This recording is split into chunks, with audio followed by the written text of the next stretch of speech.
Hello बच्चों।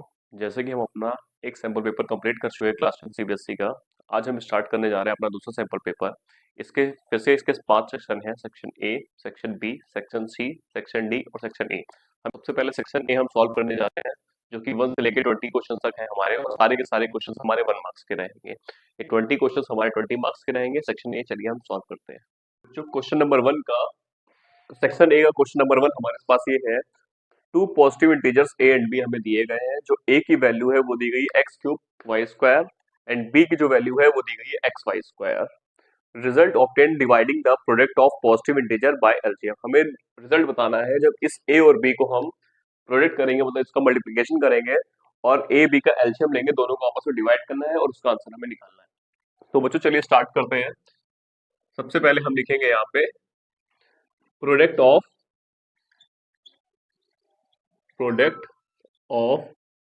ए and B. A और B का जब हम प्रोडक्ट निकालेंगे तो क्या आएगा हमारा। ए जो है हमारा वो है एक्स क्यूब वाई स्क्वायर, और जो हमारा बच्चों बी है वो क्या है। बी है हमारा एक्स वाई स्क्वायर। जब हम ए मल्टीप्लाई बी करेंगे तो हमारा आ जाएगा x cube y square multiply by x y square. अब बच्चों इन दोनों को हम मल्टीप्लाई करेंगे। यहाँ पे एक्स की पावर 3 है और यहाँ पे एक्स की पावर 1 है, तो यहाँ हो जाएगा एक्स की पावर 3 प्लस 1, यहाँ हो जाएगा एक्स की पावर 4 डॉट, यहाँ y की पावर 2 है, यहाँ पे भी y की पावर 2 है, तो यहाँ हो जाएगा y की पावर 4। जो प्रोडक्ट हो गया हमारा ए बी हो गया, जो हमारा वो हो गया एक्स की पावर 4 y की पावर 4। जो LCM of A and B हमारा क्या होगा, प्राइम फैक्टराइजेशन ऑफ ए का जो हमारा प्राइम फैक्टराइजेशन होगा वो होगा एक्स क्यूब, मतलब एक्स मल्टीप्लाई बाय एक्स और y square multiply by y. और इसी तरह हमारा जो बी का होगा प्राइम फैक्टराइजेशन वो होगा x multiply by y square. तो इसका बच्चों जो एलसीएम आएगा वो आएगा, इसमें जो हमें कॉमन मिलेगा वो इसका एलसीएम हो जाएगा। जैसे कि यहाँ पे हमारा एक्स हमें कॉमन मिल रहा है, यहाँ पे हमारा वाई कॉमन मिल रहा है और यहाँ पे हमारा वाई कॉमन मिल रहा है, तो इसका जो एलसीएम हो जाएगा, पहले जो कॉमन मिला है वो हम लिख लेंगे एक्स इंटू वाई। अब जो कॉमन नहीं है ये एक्स और ये इसको भी लिख लेंगे यहाँ पे multiply by x multiply by x. तो बच्चों जो इसका एलसीएम हो जाएगा वो हो जाएगा एक्स क्यूब वाई स्क्वायर। अब दोनों रिजल्ट आएगा हमारा वो क्या आएगा, जो इसका रिजल्ट आएगा हमारा वो आएगा ए और बी का प्रोडक्ट, मतलब A dot B upon LCM of A B. A और बी हमारे पास था एक्स 4 वाई 4, यहाँ हो गया एक्स की पावर 4 डॉट वाई की power 4 upon LCM of A B जो है हमारा वो हो जाएगा एक्स क्यूब वाई स्क्वायर। अब बच्चों ये और ये कैंसिल हो जाएगा, यहाँ पे एक्स बचेगा, ये और ये कैंसिल हो जाएगा, यहाँ पे वाई का स्क्वायर बचेगा, तो आंसर हमारा हो जाएगा एक्स वाई स्क्वायर। ये बच्चों इस क्वेश्चन का आंसर हो गया। बच्चों क्वेश्चन नंबर 2 है हमारे पास सेक्शन ए का। The given linear polynomial y equal to f x has. y equal to f x हमारी एक लाइन की इक्वेशन है, ये लाइन हमारी है y equal to f x. इसके हमें बताना है कितने जीरोस होंगे। ऑप्शन में दिया गया 2 जीरोस होंगे, 1 जीरो होगा और जो जीरो होगा हमारा वो 3 होगा, 1 जीरो होगा और जो जीरो हमारा होगा वो 4 होगा, नो जीरो होंगे, एक भी जीरो नहीं होगा। तो इसको बच्चों ऐसे समझिए, हमारी इक्वेशन क्या है, जो हमारी लीनियर इक्वेशन है वो है हमारी y equal to f x. मतलब बच्चों हमें एक्स कोऑर्डिनेट ढूंढना है कि वो एक्स पे वैल्यू कौन सी है। ये हमारी एक्स एक्सिस पे है, जब एक्स पे वैल्यू ढूंढेंगे तो यहाँ पे हमें मिलेगी 3,0। तो linear equation y equal to f x में हम एक्स के कोऑर्डिनेट पे ढूंढेंगे, ये एक्स एक्सिस है हमारा, इस पे हम एक्स का कोऑर्डिनेट ढूंढेंगे, तो यहाँ पे हमारा 3,0 है। तो हम यहाँ लिख सकते हैं द ग्राफ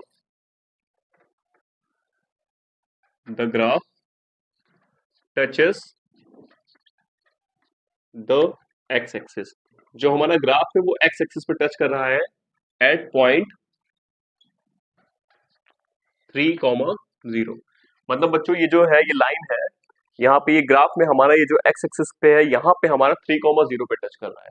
तो इसका जो y equal to f x पे जो कोऑर्डिनेट हमारा होगा वो होगा, उसका जो जीरो होगा सिर्फ एक्स एक्सिस पे वो सिर्फ और सिर्फ हमारा 3 होगा।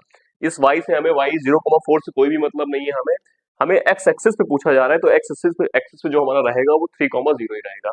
तो जो हमारा सो द जीरो, ये जो हमारा जीरो होगा only 1 and the zero is और जो हमारा जीरो रहेगा वो रहेगा 3। तो इस इक्वेशन का जो जीरो रहेगा सिर्फ एक ही रहेगा, जो कि हमारा प्लस का 3 है। इसका एक जो आंसर रहेगा वो रहेगा 10 रहेगा and the zero is 3। X axis पे जो है जीरो सिर्फ हमारे से वहाँ एक ही है जो है 3, और जो इसका आंसर है 10 एंड द जीरो इज होगा हमारा 3। क्वेश्चन नंबर 3 का सेक्शन ए का क्वेश्चन नंबर 3 हमारे पास ये है, हमें दिया गया है line representing the linear equation are non intersecting. हमें जो लाइन दी गई है वो नॉन इंटरसेक्टिंग लाइन है, उसमें हमें बताना है कि उसमें 4 ऑप्शन दिए गए हैं, कौन सा ऑप्शन हमारा सही है। इसके लिए बच्चों थोड़ा सा जरा आप इसको समझिए, ये बहुत ही जरूरी है क्योंकि इससे रिलेटेड हमारे काफी सारे क्वेश्चन आ जाते हैं। जब हमारा a1 upon a2 is not equal to b1 upon b2 होता है, तो मतलब हमारी इंटरसेक्टिंग लाइन होती है। इंटरसेक्टिंग लाइन बच्चों क्या होती है, जरा ये समझिएगा।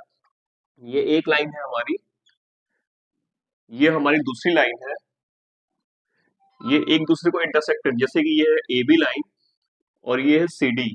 ये जब एक दूसरे को इंटरसेक्ट करती है इस किसी पॉइंट पे, तो इसको बोलते हैं इंटरसेक्टिंग लाइंस। इसके जो हमें सॉल्यूशन मिलता है वो एग्जैक्टली वन सॉल्यूशन मिलता है, और वो भी सॉल्यूशन हमारा यूनिक होता है। तब हमारा a1 upon a2 is not equal to b1 upon b2 होता है। नेक्स्ट बच्चों है कोइंसिडेंट लाइन हमारी क्या होती है। काफी बच्चे इसमें कंफ्यूज होते हैं कोइंसिडेंट लाइन और इंटरसेक्टिंग लाइंस में। तो बच्चों पहले कोइंसिडेंट लाइन को समझ लीजिए होता क्या है। ये मान लीजिए एक हमारी लाइन है, इसी के ऊपर कॉन्साइड कर रही है हमारी दूसरी लाइन, ये इसी के ऊपर कॉन्साइड कर रही है हमारी दूसरी लाइन, इसको हम बोलते हैं कोइंसिडेंट लाइन। जब एक के ऊपर दूसरी लाइन हमारी कोइंसाइड करती है तो इसके इनफाइनाइटली मेनी सॉल्यूशन हमें मिलते हैं, और इसकी जो इक्वेशन होती है वो होती है a1 upon a2 equal to b1 upon b2 equal to c1 upon c2। फिर बच्चों नेक्स्ट है हमारी पैरेलल लाइन। ये हम सबको पता है पैरेलल क्या होती है, ऐसी लाइन जो कभी इंटरसेक्ट ना करे। ये लाइन एक है और ये सेकेंड लाइन है, P Q and R S. ये कभी भी एक दूसरे को इंटरसेक्ट नहीं करेगी, इसलिए इसको पैरेलल लाइन कहा जाता है। इसके नो सॉल्यूशंस के कोई भी सॉल्यूशंस नहीं होते हैं। इसकी इक्वेशन जो होती है a1 upon a2 equal to b1 upon b2 is not equal to c1 upon c2 होती है। तो क्वेश्चन में पूछा गया line representing the linear equation are non intersecting. Non intersecting है मतलब ये पैरेलल लाइंस है, तो इसका जो हमारा आंसर आ जाएगा इस वाले क्वेश्चन का जो हमारा आंसर रहेगा, उसका आंसर रहेगा a1 upon a2 equal to b1 upon b2 is not equal to c1 upon c2। तो बच्चों पैरेलल लाइन की इक्वेशन हमारी ये रहेगी, इसलिए इस क्वेश्चन का जो हमारा आंसर रहेगा वो ये रहेगा। आपसे क्वेश्चन बार बार बदल के पूछा जा सकता है, यहाँ पे नॉन इंटरसेक्टिंग है तो कभी यहाँ पे कोइंसिडेंट लाइन पूछी जाएगी तो उसका आंसर हमारा ये रहेगा, अगर इंटरसेक्टिंग लाइन पूछी गई है तो उसका आंसर हमारा ये रहेगा, और इसी तरह सॉल्यूशंस भी पूछे जा सकते हैं। क्वेश्चन नंबर 4 है हमारे सामने ये, इसमें दिया गया है हमें nature of roots of quadratic equation. हमें इस क्वाड्रेटिक इक्वेशन का हमें बताना है कि रूट्स के नेचर क्या होंगे। इसके लिए सबसे पहले बच्चों समझिए, अगर हमारा B square minus 4ac greater than 0 है तो हमारे पास टू डिस्टिंक्ट रियल रूट मिलते हैं हमको, और अगर B square minus 4ac equal to 0 है तो टू इक्वल रियल रूट हमें मिलते हैं, और बी स्क्वायर माइनस 4ac अगर लेस देन 0 है तो हमें नो रियल रूट मिलते हैं। तो चलिए इसको स्टार्ट करते हैं। ये हमें इक्वेशन दी गई है 9x square minus 6x minus 2 equal to 0। ये बच्चों हमारा a होता है, a है हमारा 9, b है हमारा माइनस का 6, ये b होता है और ये c होता है, और c है जो वो है माइनस का 2। हमें निकालना है b स्क्वायर माइनस 4ac। तो b स्क्वायर मतलब माइनस 6 का स्क्वायर, यहाँ पे हम कर लेंगे माइनस 6 का square minus 4 multiply by a है हमारा 9 और c है हमारा माइनस का 2। माइनस 6 का स्क्वायर हो जाएगा हमारा प्लस का 36, तो यहाँ हो जाएगा प्लस का 36, फिर यहाँ हो जाएगा 9 4 टू 8 और 9 8 72, तो यहाँ पे माइनस है यहाँ पे माइनस, इसलिए यहाँ पे हो जाएगा प्लस का 72। फिर यहाँ पे हम 7 प्लस 6 प्लस 2 हमारा 8 हो जाएगा, और ये बच्चों हमारा 108 आया है, मतलब जो हमारा बी स्क्वायर माइनस 4ac है वो ग्रेटर देन हो गया है 0, क्योंकि 108 हमारा ग्रेटर देन होता है 0 से। तो उससे पूछा गया था नेचर ऑफ रूट हमारा क्या होगा, तो नेचर ऑफ रूट हमारा हो जाएगा टू डिस्टिंक्ट रियल रूट। तो इसका जो आंसर आएगा हमारा वो हो जाएगा टू डिस्टिंक्ट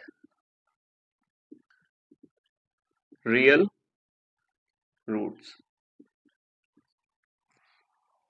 बच्चों क्वेश्चन नंबर 5 पे हमें दिया गया है two AP have same common difference. हमें दो एपी दी गई हैं, दोनों के कॉमन डिफरेंस हमें सेम दिए गए हैं। First term of first AP is -1। जो पहली एपी का फर्स्ट टर्म है वो है -1, और जो दूसरी एपी का फर्स्ट टर्म है वो है हमारा -8। हमें दोनों के फोर्थ टर्म निकालने हैं और उसको फिर डिफरेंस निकालना है। दोनों का फोर्थ टर्म का डिफरेंस मतलब फर्स्ट एपी का जो फोर्थ टर्म रहेगा, सेकंड एपी का जो फोर्थ टर्म रहेगा, दोनों को हमें माइनस करना है, उसका आंसर बताना है क्या होगा। तो चलिए बच्चों स्टार्ट करते हैं। सबसे पहले हम यहाँ पे लिखते हैं फर्स्ट एपी। First AP. जो हमारी फर्स्ट एपी है उसके जो हम फर्स्ट टर्म को मानते हैं वो हमारा हो जाएगा A1, सेकंड टर्म हमारा रहेगा A2, थर्ड टर्म रहेगा A3, इसी तरह dot dot dot AN। Second हम एपी अपना मानते हैं, इसका फर्स्ट टर्म रहेगा हमारा कैपिटल A1, सेकंड टर्म रहेगा कैपिटल A2, थर्ड टर्म रहेगा कैपिटल A3 और लास्ट टर्म रहेगा AN। ये बच्चों हमारे दो एपी हैं। इनका जो फर्स्ट टर्म है, इसका first term small letter A1 है, इसका फर्स्ट टर्म है कैपिटल लेटर A1 है। तो बच्चों ये हमारी फर्स्ट एपी है और ये हमारी सेकंड एपी है। दोनों का कॉमन डिफरेंस हमें बोला गया सेम है, तो हम लिखेंगे common difference of both AP. जो दोनों के दोनों एपी का कॉमन डिफरेंस है वो हमारा रहेगा डी, क्योंकि दोनों का ही सेम है इसलिए हम इसको डी मान लेते हैं। अब हमारा जो फॉर्मूला होता है ए एन का, वो होता है A plus N minus one D. दोनों के हमें थर्ड टर्म निकालने हैं, तो दोनों का जो थर्ड टर्म का फॉर्मूला होता है वो हो जाएगा हमारा, अगर हम इसका फर्स्ट एपी की बात करते हैं, फर्स्ट एपी, इसका अगर हम थर्ड टर्म निकालेंगे तो यहाँ हम लिख देंगे, फोर्थ टर्म जब हम निकालेंगे तो A4 हो जाएगा, जिसका फॉर्मूला होता है A प्लस 4 - 1 डी। तो A4 हमारा जो हो जाएगा वो हो जाएगा, ए की वैल्यू हमें दी गई फर्स्ट टर्म के, वो है -1, तो ए की जगह हम रख देंगे -1 प्लस 4 - 1 हमारा होता है 3 और डी हमारा सेम ही है दोनों एपी का, तो ये डी रहेगा। ये फोर्थ टर्म है हमारा फर्स्ट एपी का। अब हम सेकंड एपी की बात करते हैं, यहाँ पे हम लिखते हैं सेकंड एपी, इसका होगा हमारा फोर्थ टर्म जो रहेगा वो रहेगा ए प्लस n-1 मतलब 4 - 1 डी। इसका A1 ये रहेगा, इसका A1 ये रहेगा, तो ये फोर्थ हम जब इसमें रखेंगे तो वो हमारा हो जाएगा, इसकी A1 की वैल्यू जो है वो हमारी -8 है, तो इसकी जगह पे हम रख देंगे -8 प्लस 4 - 1 हमारा होता है 3 और फिर डी दोनों में सेम ही रहेगा। अब हम इक्वेशन फर्स्ट मान लेते हैं, इसको इक्वेशन सेकंड मान लेते हैं, या फिर हम यहाँ ये भी लिख सकते हैं, subtract equation 2 from equation 1। Equation 1 से इक्वेशन 2 को सब्ट्रैक्ट करना है, तो हम यहाँ लिखेंगे A4 माइनस कैपिटल A4। इसका जो सॉल्यूशन होगा हमारा ये हो जाएगा -1 प्लस 3D, इसमें हमें माइनस करना है -8 प्लस 3D, -8 प्लस 3D। तो बच्चों यहाँ पे हम इसको सॉल्व करते हैं, यहाँ पे हो जाएगा -1 प्लस 3D, ये माइनस अंदर जाएगा तो ये माइनस माइनस हो जाएगा प्लस, तो ये हो जाएगा +8 और ये हो जाएगा माइनस का -3D। ये माइनस है ये प्लस है, इसलिए यहाँ पे ये -3D हो जाएगा। ये 3D से 3D हमारा कैंसिल हो जाएगा, 8 में से 1 जाएगा तो हमारा बचेगा 7। तो बच्चों पूछा गया था difference between their fourth term.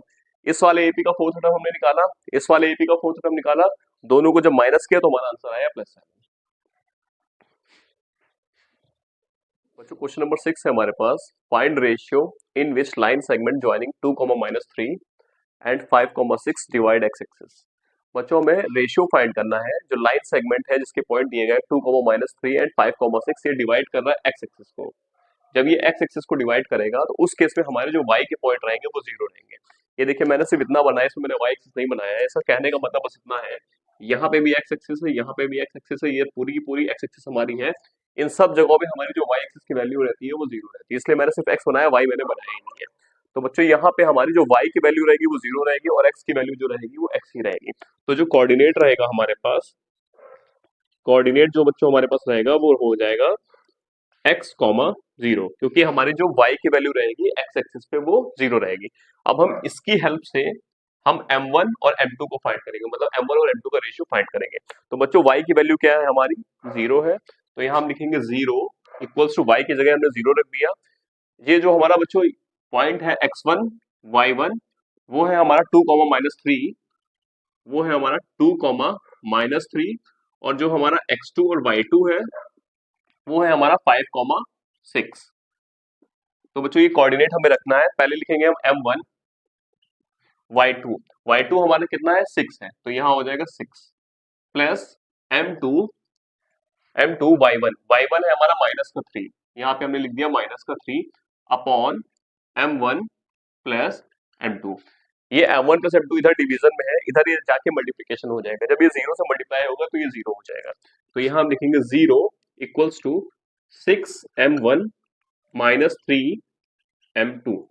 अब बच्चों क्या होगा, इसको हम इधर भेज देंगे तो यहाँ हो जाएगा 3 m2 इक्वल्स टू 6m1। इधर ये माइनस में था, इधर आके ये प्लस में हो गया। हमें m1 रेशियो m2 फाइंड करना था, तो हम यहाँ लिखेंगे, इधर हम m2 को इधर भेज देंगे और 6 को इधर भेज देंगे। 6 इधर ले आएंगे और m2 हम इधर ले आएंगे।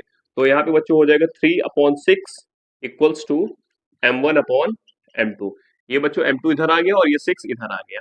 अब 3 1 जा 3 हो जाएगा और 3 2 जा 6 हो जाएगा। तो जो हम लिखेंगे m1/m2 इक्वल्स टू हो जाएगा हमारा 1/2।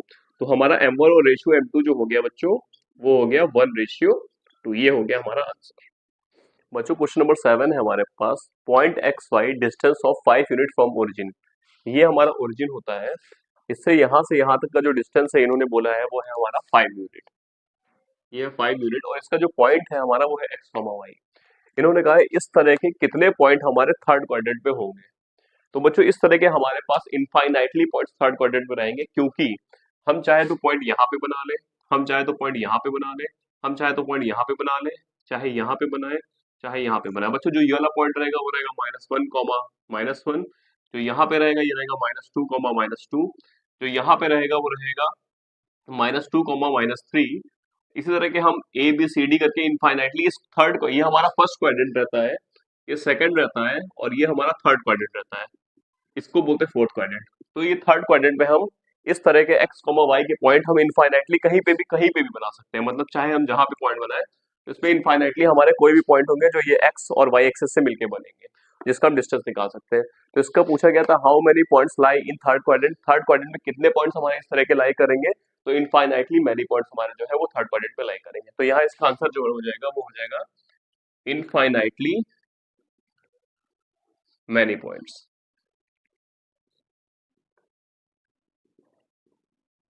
बच्चों क्वेश्चन नंबर 8 है, हमें एक्सप्रेस करना है x को इन टर्म ऑफ ABC।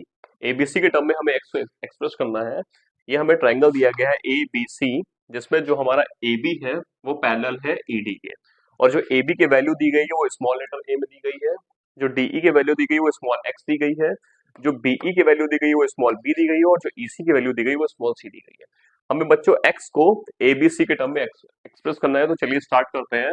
हम यहाँ लिखेंगे इन triangle A, B and C and triangle D, E, C। हमने बच्चों दो ट्राइंगल लिए, एक A B C और एक D E C, दो ट्राइंगल लिए। सबसे पहले हम लिखेंगे AB जो है हमारा वो पैरेलल है ED के। जब बच्चों AB और ED हमारा पैरेलल होगा तो हम यहाँ लिख सकते हैं therefore angle ABC equals to angle DEC। ये बच्चों हमारा होता है corresponding angle. Corresponding angle, corresponding angle बच्चों क्या होता है ये समझिए। अगर कोई दो पैरेलल रेज हैं, ये दोनों पैरेलल रेज है हमारी, इसमें एक ट्रांसवर्सल हमने अगर ड्रॉ किया है, तो ये जो ये वाला हमारा एंगल होता है ये इस वाले एंगल के इक्वल होता है, इसको हम बोलते हैं करस्पॉन्डिंग एंगल। इसी तरह हमारा AB और DE पैरेलल रेज है और बीच में ये हमारे ट्रांसवर्सल है, इसलिए जो ये वाला एंगल होगा हमारा वो इस वाले एंगल के इक्वल होगा, इसको हम बोलेंगे करस्पॉन्डिंग एंगल। इसलिए एंगल ABC हमारा जो है वो DEC के इक्वल रहेगा, करस्पॉन्डिंग एंगल रहेगा। अब सेकंड हम यहाँ लिखेंगे angle ACB equals to angle DCE।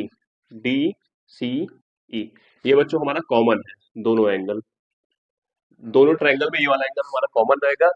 DCE इस वाले ट्रायंगल में भी हमारा एंगल C है और ACB इस वाले में भी एंगल C है, तो ये दोनों में कॉमन है, इसलिए इक्वल रहेगा हमारा। इसलिए हम लिखेंगे therefore triangle ABC is similar to triangle DEC। दोनों ट्रायंगल बच्चों हमारे सिमिलर हो जाएंगे। अगर दो ट्रायंगल हमारे सिमिलर होते हैं तो इसकी जो साइड्स होती है वो सेम रेशियो में हो जाती है। इसका मतलब हमारा जो AB है, AB अपॉन DE हम लिखेंगे, AB upon DE equals to BC upon EC equals to AC upon DC। तो बच्चों हम इसके साइड्स को रेशियो में कर सकते हैं।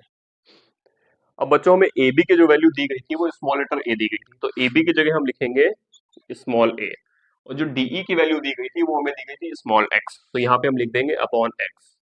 और जो BC की वैल्यू दी गई थी B से C, तो BE और ईसी को ऐड करेंगे तो हमारा बीसी आएगा, तो हम लिखेंगे बी प्लस सी। जो बच्चों हमारा बीसी रहेगा वो हो जाएगा यहाँ पे बी प्लस सी, और जो ईसी की वैल्यू है हमारी, ई और सी की वैल्यू है जो वो स्मॉल सी है, तो यहाँ पे लिख देंगे स्मॉल सी। अब बच्चों हम करेंगे क्रॉस मल्टीप्लीकेशन। जब इसको क्रॉस मल्टीप्लीकेशन करेंगे तो यहाँ ये सी चला जाएगा, तो ये हो जाएगा यहाँ पे ए सी इक्वल्स टू, यहाँ पे एक्स आ जाएगा, एक्स और ब्रैकेट में हो जाएगा हमारा बी प्लस सी। अब बी प्लस सी को भी इधर भेज देंगे क्योंकि हमें सिर्फ एक्स के टर्म में वैल्यू निकाली है सारी। तो बच्चों यहाँ पे A C equal to X B plus C रहेगा, यहाँ पे बी प्लस सी मल्टीप्लीकेशन में इधर आके डिवीजन में हो जाएगा, तो हम यहाँ लिखेंगे A C upon B plus C equals to X. तो जो एक्स हमारा आ गया आंसर वो हो जाएगा ए सी अपॉन बी प्लस सी। यही बच्चों हमसे पूछा गया था, एक्स के टर्म में हमें रखना था, ये हमारा आंसर आ जाएगा। तो यहाँ हो जाएगा क्वेश्चन नंबर 10 है हमारे पास, find the angle subtended by the chord at centre. हमें सेंटर में जो है ये कॉर्ड हमारा पी क्यू, यहाँ पे सेंटर से कितना एंगल बना रहा है, या जो ये हमारा सेंटर का एंगल है ये हमें फाइंड करना है। सबसे पहले समझिए हमें गिवन क्या क्या है। ये ओ हमारा सेंटर है, ओपी और ओ क्यू हमारा रेडियस ऑफ द सर्कल है।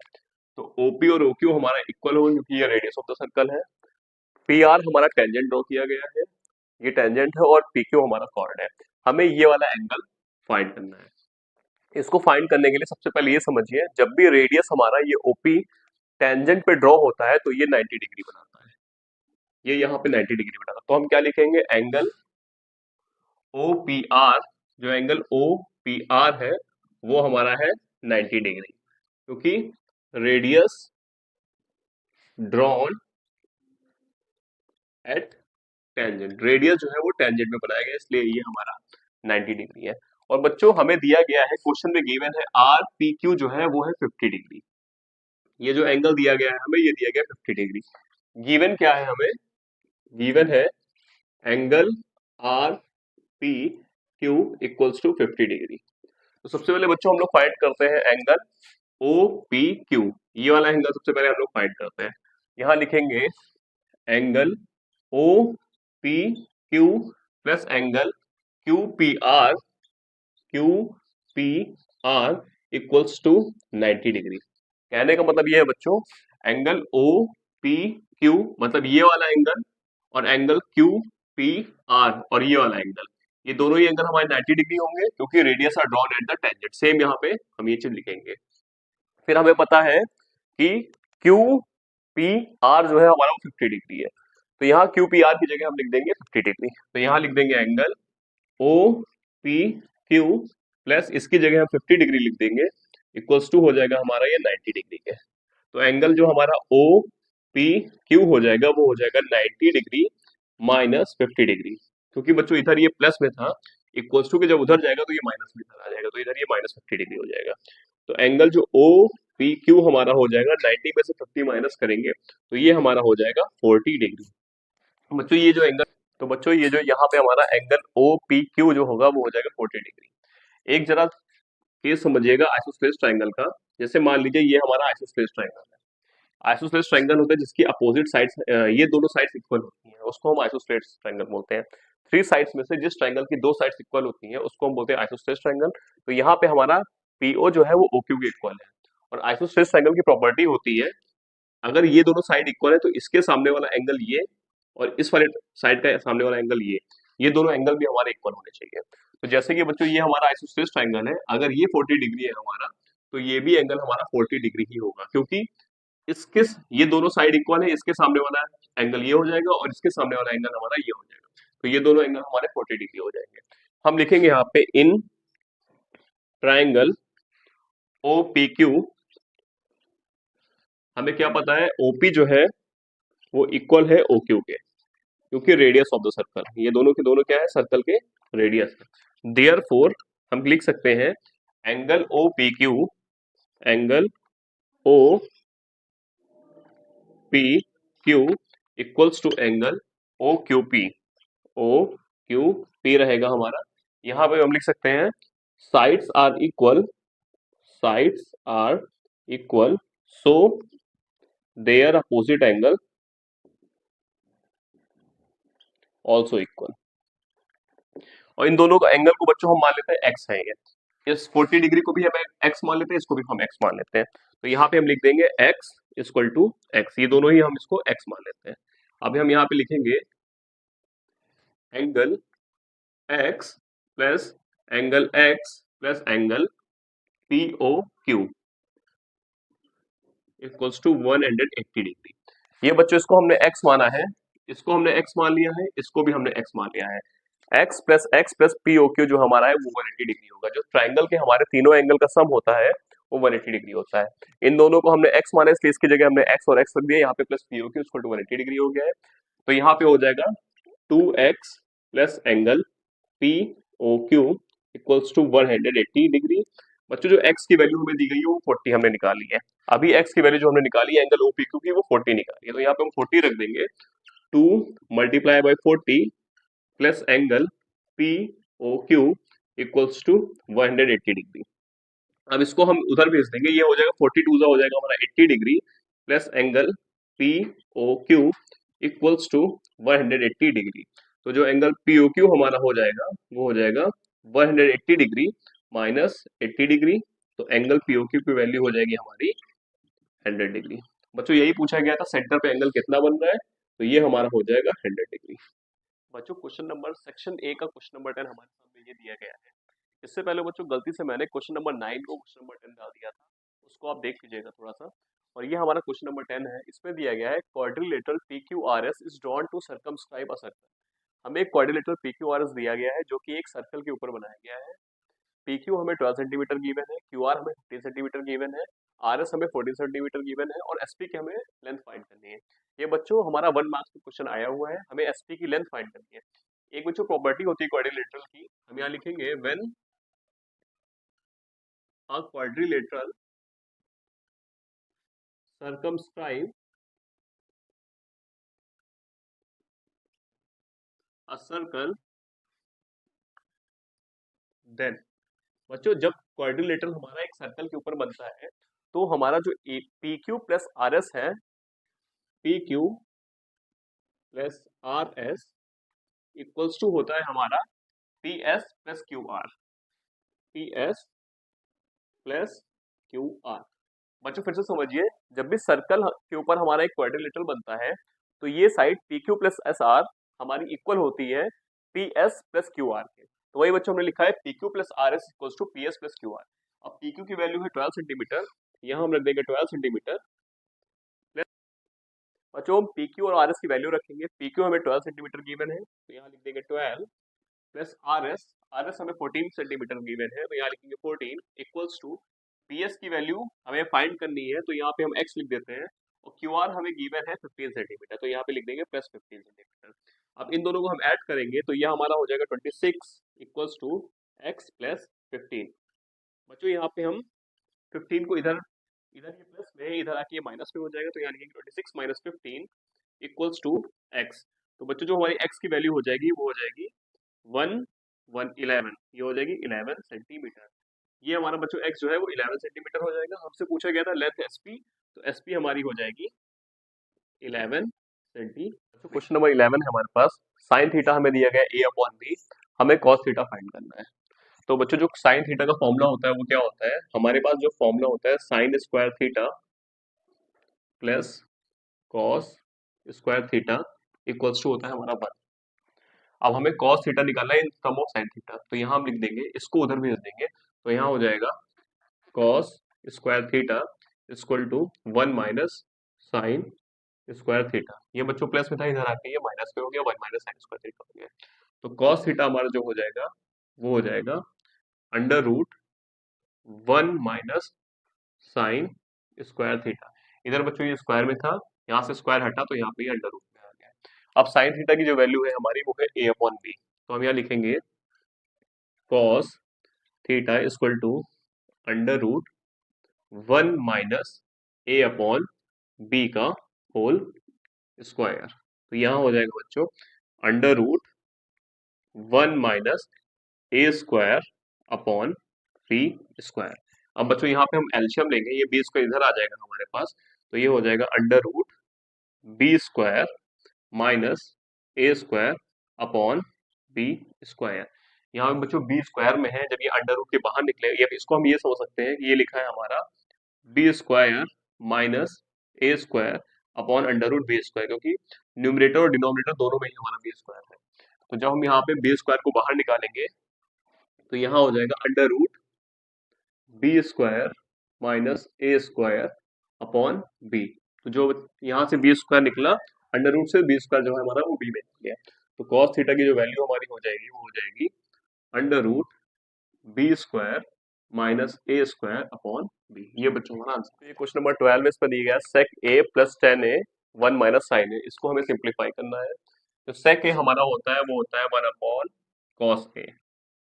तो सेक ए की जगह हम लोग लिख देंगे वन अपॉन कॉस ए। टेन ए की जगह लिख देंगे साइन ए अपॉन कॉस ए।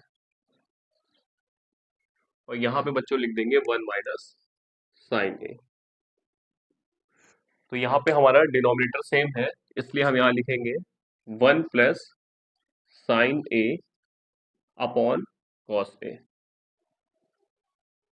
और यहाँ पे वन माइनस साइन ए। यहाँ पे कुछ नहीं तो डिनोमिनेटर पे हम वन भी लिख सकते हैं, इससे कोई फर्क नहीं पड़ेगा। जो बच्चों वन प्लस साइन ए वन माइनस साइन ए, ये हमारा एक फॉर्मूला होता है। किसका फॉर्मूला होता है? ये ए प्लस बी और ए माइनस बी का। जो ए प्लस बी ए माइनस बी हमारा होता है वो होता है ए स्क्वायर माइनस बी स्क्वायर। ए स्क्वायर हमारा वन हो जाएगा और बी स्क्वायर हमारा साइन स्क्वायर हो जाएगा। तो यहाँ पे वन प्लस साइन ए वन माइनस साइन ए की जगह हम लिखेंगे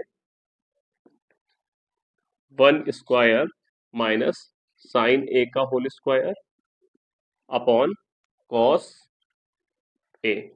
तो यहाँ बच्चों हो जाएगा वन माइनस साइन ए का जब हम स्क्वायर करेंगे तो ये हो जाएगा sine square A upon cos ए।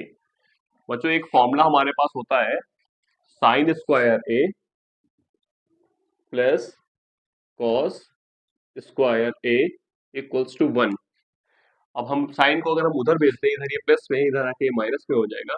तो हम यहाँ लिखेंगे cos square A equals to one minus sine square A. तो बच्चों कॉस स्क्वायर ए जो हमारा होता है वो वन माइनस साइन स्क्वायर ए की जगह होता है। तो यहाँ पे वन माइनस साइन स्क्वायर ए है, इसकी जगह हम लिख सकते हैं कॉस स्क्वायर ए।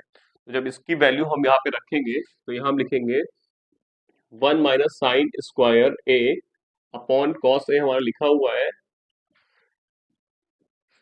इसकी जगह पे हम लिख देंगे वन माइनस साइन स्क्वायर ए की जगह हम लिख देंगे कॉस स्क्वायर ए। तो यहाँ पे हम लिख देंगे cos square A upon cos ए। ये और ये कैंसिल हो जाएगा हमारा, तो हमारे ऊपर एक बचेगा सिर्फ कॉस ए। ये बच्चों हमारा आंसर आ जाएगा। बच्चों क्वेश्चन नंबर 13 है हमारे पास। पोल 6 मीटर हाई है। बीसी हमारे पास एक पोल है जिसकी हाइट है 6 मीटर। उसकी शेडो बन रही है ग्राउंड पे 2√3 मीटर ऑन ग्राउंड। इसकी जो शेडो बन रही है एबी, ये है 2√3 मीटर। द सन एलिवेशन, हमें जो सन का एलिवेशन मतलब यहाँ पे हमें जो थीटा है ये हमें फाइंड करना है। यहाँ से किसी डिग्री पे बन रहा है तभी यहाँ पे हमारा शेडो बन रहा है, और ये यहाँ से हम जब इसको देख रहे हैं पोल को, तो ये किस थीटा से हमारा ये एंगल बन रहा है, हमें ये फाइंड करना है थीटा की वैल्यू। तो बच्चों जो हम हमारा tan थीटा होता है, सबसे पहले लिखेंगे हम लोग इन ट्रायंगल एबीसी ट्रायंगल में जो हमारा tan थीटा होता है वो होता है परपेंडिकुलर अपॉन बेस। परपेंडिकुलर अगर हमारा बच्चों थीटा ये है तो परपेंडिकुलर हमारा हो जाएगा बीसी, परपेंडिकुलर हो जाएगा हमारा बीसी, और बेस हो जाएगा हमारा एबी। tan थीटा हमें फाइंड करना है, तो हम यहाँ लिखेंगे tan theta equals to, BC क्या है बच्चों? बीसी है हमारा 6 मीटर और एबी है हमारा 2√3 मीटर। अब हम इसको सिंप्लीफाई करेंगे तो ये हमारा हो जाएगा 2 वन जा 2 और 2 3 जा 6। ये हमारा 3/√3 हुआ, 3/√3। अब हम √3 को न्यूमरेटर और डिनोमिनेटर में मल्टीप्लाई करेंगे तो यहाँ हो जाएगा √3/√3। तो ये बच्चों हमारा हो जाएगा 3√3, और जब √3 को हम √3 से मल्टीप्लाई करते हैं तो हमारे पास सिर्फ आ जाएगा 3। तो ये 3 से 3 कैंसिल हो जाएगा, तो tan थीटा जो हो जाएगा हमारा वो हो जाएगा √3। बच्चों जो √3 हमारी वैल्यू आती है वो tan 60 पे आती है, तो tan 60 हमारा यहाँ पे आ जाएगा। थीटा जो हो जाएगा हमारा वो हो जाएगा tan 60 डिग्री। हम यहाँ लिख सकते हैं tan theta equal to tan 60 degree. तो यहाँ पे हम थीटा की वैल्यू जो हमारी हो जाएगी वो हो जाएगी 60 डिग्री। बच्चों हम यहाँ लिख सकते हैं the sun elevation is 60 degree. Answer में हम यहाँ लिख सकते हैं the sun elevation is 60 degree. बच्चों क्वेश्चन नंबर 14 है हमारा, पेरीमीटर ऑफ सर्कल जो है वो एरिया ऑफ सर्कल के इक्वल है। Perimeter of circle equals to area of circle, find radius, हमें रेडियस फाइंड करना है। बच्चों जो पेरीमीटर ऑफ सर्कल का फॉर्मूला होता है वो होता है पेरीमीटर ऑफ सर्कल, जो होता है हमारा वही होता है हमारा circumference of circle, circumference of circle, और ये हमारा होता है 2 पाई आर। और जो बच्चों एरिया ऑफ सर्कल होता है हमारा वो होता है एरिया ऑफ सर्कल हमारा होता है पाई आर स्क्वायर। ये दोनों बच्चों हमारे इक्वल हमें गिवन है, तो हम यहाँ लिख सकते हैं 2 pi R equals to pi R square. अब हम यहाँ पे पाई से पाई को कैंसिल कर देंगे, तो यहाँ हमारा जो आर स्क्वायर है वो हो जाएगा 2 आर के इक्वल। एक आर से एक आर भी हमारा कैंसिल हो जाएगा, और जो आर की वैल्यू हमारी हो जाएगी वो हो जाएगी 2 यूनिट। तो बच्चों इसी में हमें क्वेश्चन में पूछा गया था what is the value of R, या रेडियस की हमें वैल्यू फाइंड करनी थी, जो कि हमारी हो गई 2 यूनिट। बच्चों क्वेश्चन नंबर 15 है हमारे पास, area of new circular park जो है हमारा वो इक्वल टू है sum of area of two circular park of diameter 16 metre and 12 metre. हमें दो सर्कुलर पार्क दिए गए हैं। एक सर्कुलर पार्क ये है जिसका जो डायमीटर है वो है 16 मीटर, और एक है सर्कुलर पार्क हमारा ये जिसका जो डायमीटर है हमारा वो दिया गया है हमें 12 मीटर। इन दोनों का एरिया ज्वाइन करके हमसे एक बड़ा सा पार्क बनाने को कहा गया है। ये बड़ा पार्क है जिसपे दोनों को हमने ऐड कर लिया, दोनों का एरिया। इसका हमें रेडियस फाइंड करना है कि इसका रेडियस हमें कितना होगा। Area of two square park जो है मिला के हमारा एक स्क्वायर पार्क बन रहा है, और इसका हमें इस वाले जो पार्क का न्यू पार्क है इसका हमें रेडियस फाइंड करना है। तो बच्चों स्टार्ट करते हैं। यहाँ पे हम लिखते हैं यहाँ पे एरिया ऑफ जो हमारा होता है सर्कुलर पार्क, जो एरिया ऑफ सर्कल होता है बच्चों हमारा वो होता है पाई आर स्क्वायर। मान लेते हैं जो हमारा न्यू पार्क है, तो रेडियस ऑफ जो न्यू पार्क है हमारा वो हो जाएगा कैपिटल आर। और जो हमारा दो छोटे छोटे पार्क है, तो radius of park A. Park A हम मान लेते हैं ये हमारा पार्क ए है और ये हमारा पार्क बी है। तो इसका जो डायमीटर 16 मीटर है, तो इसका जो रेडियस हो जाएगा वो हमारा हो जाएगा 8 मीटर। इसी तरह रेडियस ऑफ पार्क जो बी हो जाएगा हमारा, उसका 12 मीटर हमारा डायमीटर है, तो रेडियस हमारा हो जाएगा 6 मीटर। अब इन दोनों का हम एरिया निकाल लेते हैं। एरिया ऑफ पार्क ए, बच्चों जो पार्क ए का एरिया हो जाएगा वो होगा पाई आर, आर मतलब 8 का स्क्वायर। तो ये हमारा हो जाएगा 64 पाई। 8 का स्क्वायर होता है हमारा 64, और इसको पाई से मल्टीप्लाई करेंगे तो 64 पाई हो जाएगा। इसी तरह अब हम निकालेंगे area of park B. Park B का जो हम एरिया निकालेंगे वो होगा पाई, आर है हमारा 6, तो यहाँ पे हो जाएगा 6 का स्क्वायर। तो ये हमारा हो जाएगा 6 का स्क्वायर होता है हमारा 36 पाई। अब इन दोनों को ऐड करने पे हमारा बड़े वाले पार्क का एरिया निकल रहा है, तो हम यहाँ पे लिखेंगे, तो बच्चों जो area of new circular park हमारा हुआ, एरिया ऑफ न्यू पार्क जो हमारा हुआ वो हो जाएगा area of park A plus area of park B. Park A और पार्क बी का दोनों का हमें एरिया ऐड कर देना है। तो एरिया ऑफ पार्क ए था हमारा 64 पाई, और एरिया ऑफ जो पार्क बी है हमारा वो है 36 पाई। तो हमारा एरिया ऑफ न्यू पार्क जो हमारा हुआ 64 प्लस 36 हो जाएगा हमारा 100 पाई। तो एरिया ऑफ न्यू पार्क जो हमारा हुआ वो हो गया 100 पाई। अब बच्चों हमें इसका रेडियस निकालना था। न्यू पार्क का जो है हमें रेडियस निकाला, तो हम कैसे निकालेंगे, तो जो हमारा एरिया ऑफ न्यू पार्क है उसका फॉर्मूला हो जाएगा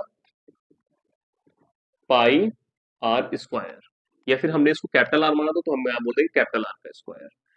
तो यहाँ हो जाएगा पाई कैपिटल आर का स्क्वायर इक्वल टू 100 पाई। पाई से पाई कैंसिल हो जाएगा हमारा, जो आर स्क्वायर हमारा हो जाएगा वो हो जाएगा 100 के इक्वल। अब हम यहाँ पे आर की वैल्यू निकालेंगे तो यहाँ हो जाएगा अंडर रूट 100। तो आर हमारा आ जाएगा 10 का स्क्वायर बच्चों हमारा 100 होता है, तो यहाँ हम लिखेंगे 10 मल्टीप्लाई बाय 10। दो 10 है तो रूट से एक 10 हमारा बाहर आ जाएगा, तो जो आर की वैल्यू हो जाएगी हमारी वो हो जाएगी 10 मीटर। तो बच्चों रेडियस ऑफ न्यू पार्क जो हमारा हुआ वो हो जाएगा 10 मीटर।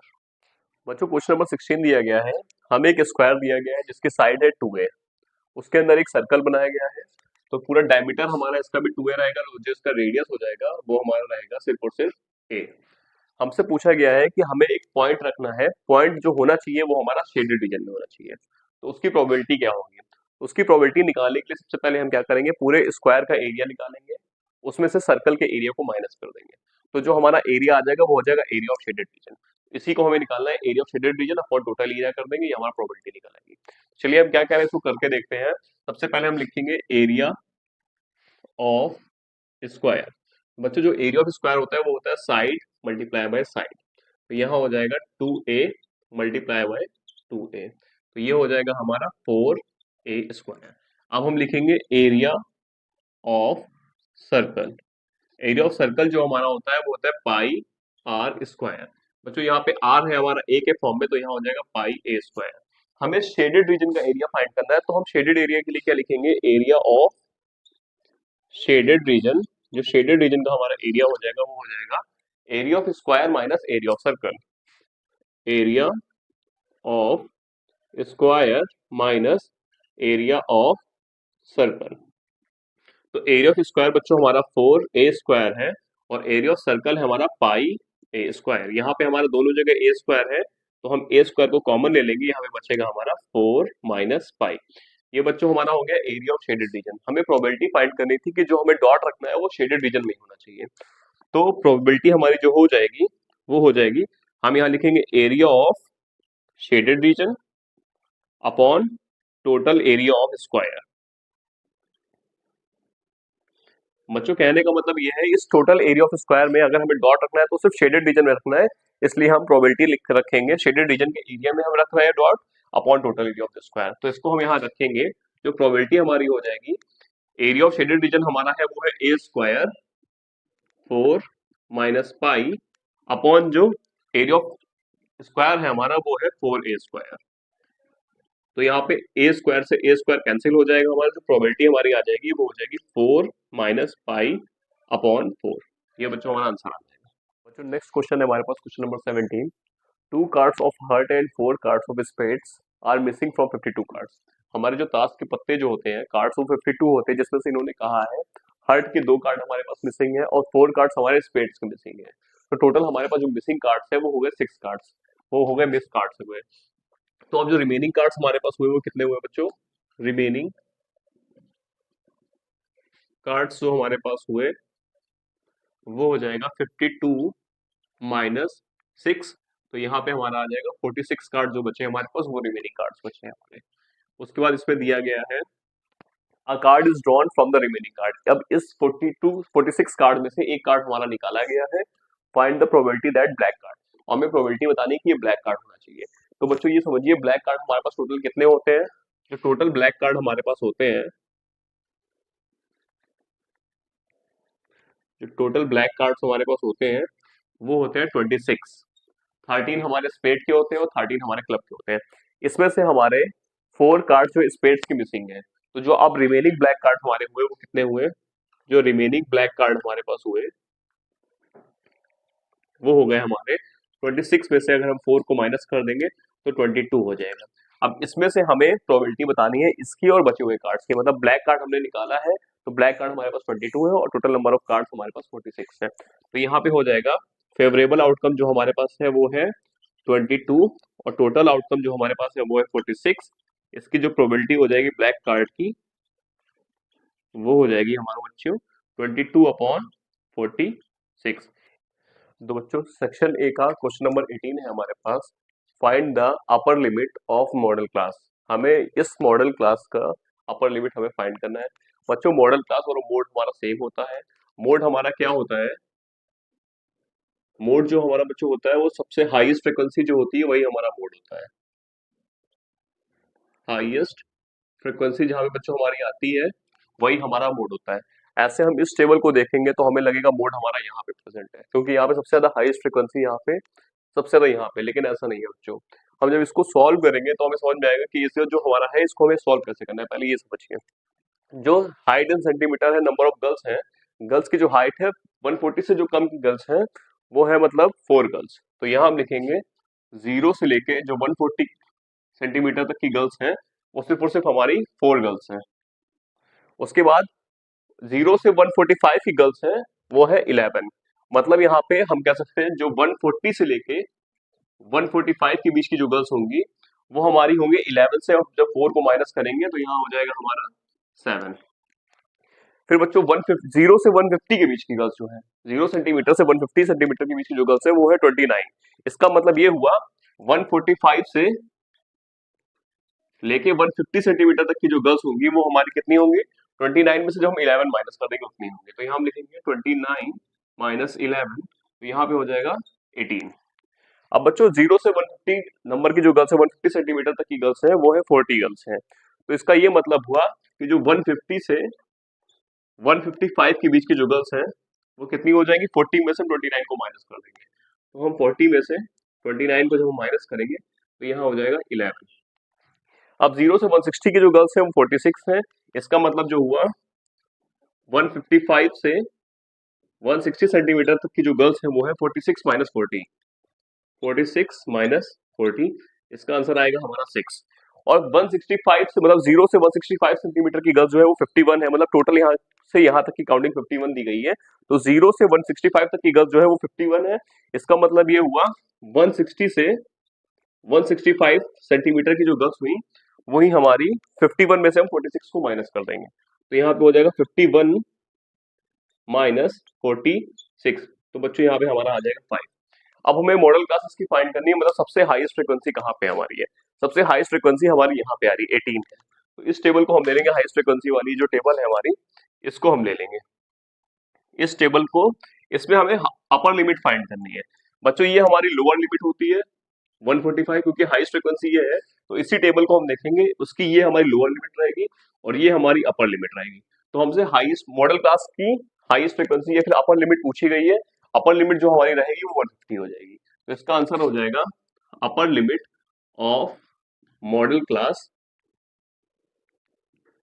Equals to 150।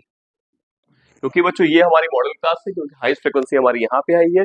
इसकी लोअर लिमिट पूछी जाती तो ये होती, इसकी अपर लिमिट पूछी हुई है तो ये। तो क्वेश्चन नंबर 19 हमारे पास असर्शन और रीजन बेस्ड क्वेश्चन है, सेक्शन ए का। इसमें हमें दिया गया है असर्शन में total surface area of top, ये हमें टॉप दिया गया है। इसका टोटल सरफेस एरिया इन्होंने बताया जो होगा वो CSA of hemisphere plus CSA of cone.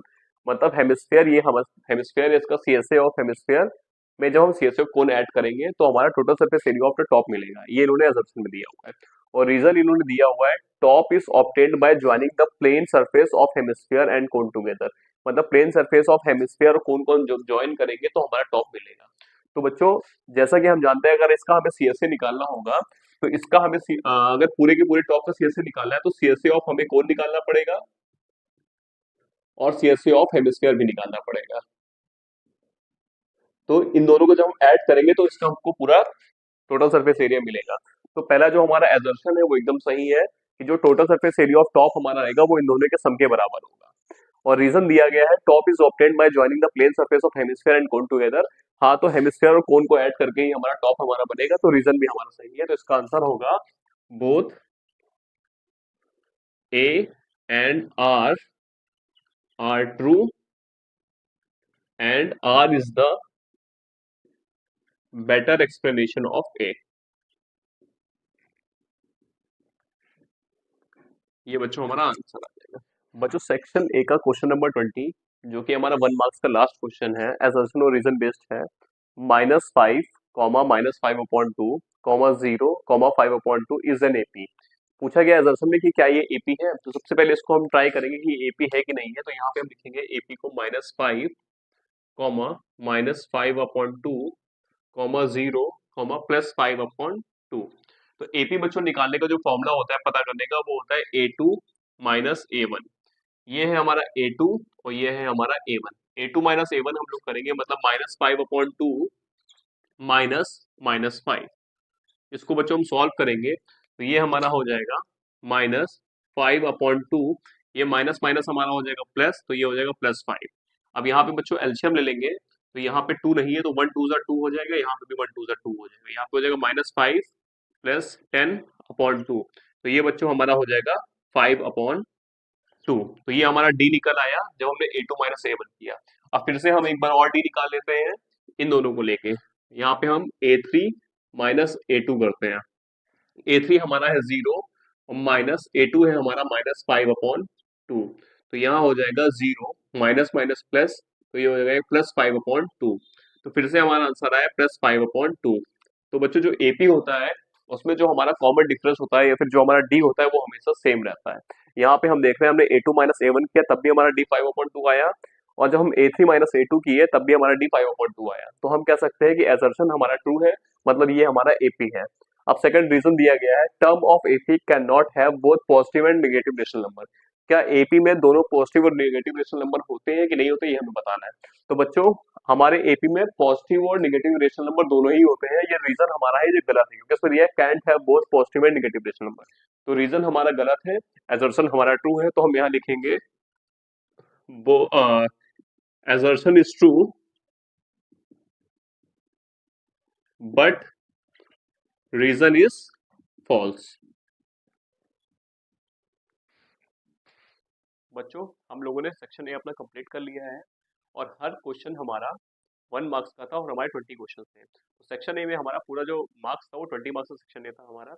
इसको हम लोगों ने अच्छी तरह से कंप्लीट कर लिया है। अगर आपको किसी भी क्वेश्चन में कोई भी डाउट हो तो आप मुझे कमेंट सेक्शन में लिखिए, मैं हर उस क्वेश्चन की एक सेपरेट वीडियो लेके आ जाऊंगा मैं आपके सामने, तो मैं अच्छे से आपको समझाने की कोशिश करूंगा। थैंक यू बच्चों।